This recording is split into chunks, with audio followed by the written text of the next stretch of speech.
നമസ്കാരം, ഏവർക്കും മന്ത്രാക്ഷരിയിലേക്ക് സ്വാഗതം. ഇന്ന് ഹനുമത് ജയന്തിയാണ്. ധനുമാസത്തിലെ കറുത്ത വാവും മൂലം നക്ഷത്രവും ചേർന്ന് വരുന്ന ദിനമാണ് ഹനുമത് ജയന്തി ആഘോഷിക്കുന്നത്.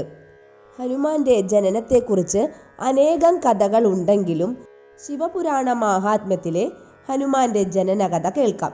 ഒരിക്കൽ പാർവതി പരമേശ്വരന്മാർ വാനര രൂപികളായി വനത്തിൽ പ്രവേശിച്ചു. അവർ ആനന്ദത്തോടെ വൃക്ഷശിഖരങ്ങൾ ചാടിക്കടന്നും പഴുത്ത കായ്കനികൾ ഭക്ഷിച്ചും കാട്ടരുവിയിലെ ജലം കുടിച്ചും ക്രീഡിച്ചും നാളുകൾ ചെലവഴിച്ചു. കുറെ നാളുകൾക്കു ശേഷം വാനരരൂപിയായ ഗൗരി ഗർഭിണിയായി. എന്നാൽ താൻ ഗർഭവതിയാണെന്ന വിവരം പാർവതിയെ സന്തോഷിപ്പിച്ചില്ല.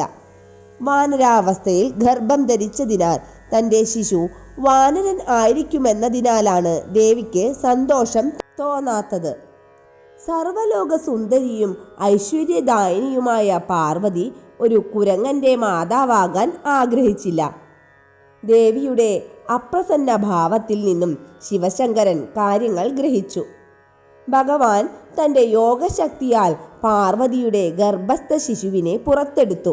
അനന്തരം ദേവൻ വായു ഭഗവാനോട് കൽപ്പിച്ചു, അല്ലയോ വായുദേവ, എൻ്റെയും ഗൗരിയുടെയും വീര്യമാണ് ഈ ഗർഭസ്ഥ ശിശു.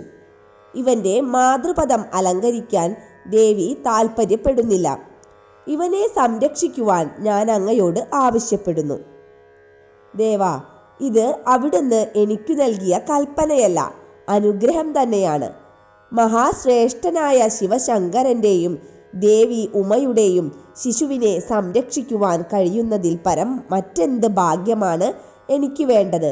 ആനന്ദത്താൽ മതിമറന്ന വായു ഭഗവാൻ ഇങ്ങനെ പറഞ്ഞുകൊണ്ട് പാർവതിയുടെ ഗർഭസ്ഥ ശിശുവിനെ ഏറ്റുവാങ്ങി.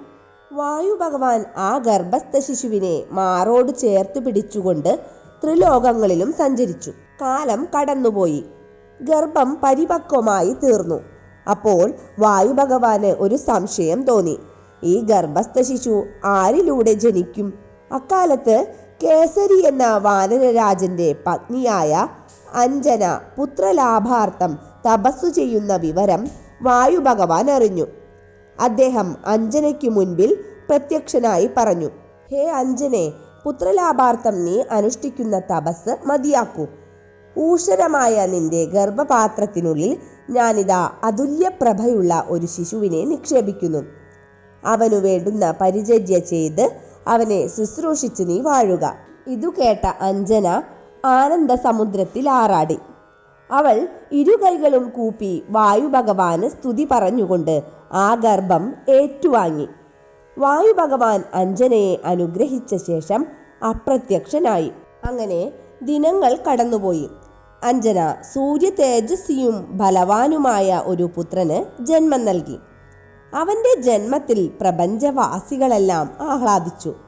വാനരരൂപിയായ ആ ശിശുവിന്റെ തേജസ് ആരുടെയും മനം മയക്കുന്നതായിരുന്നു. ആഞ്ജനേയനായ ആ ശിശുവാണ് പിൽക്കാലത്ത് ശ്രീരാമന്റെ പരമഭക്തനും ചിരഞ്ജീവിയുമായ ഹനുമാനായി തീർന്നത്. നന്ദി.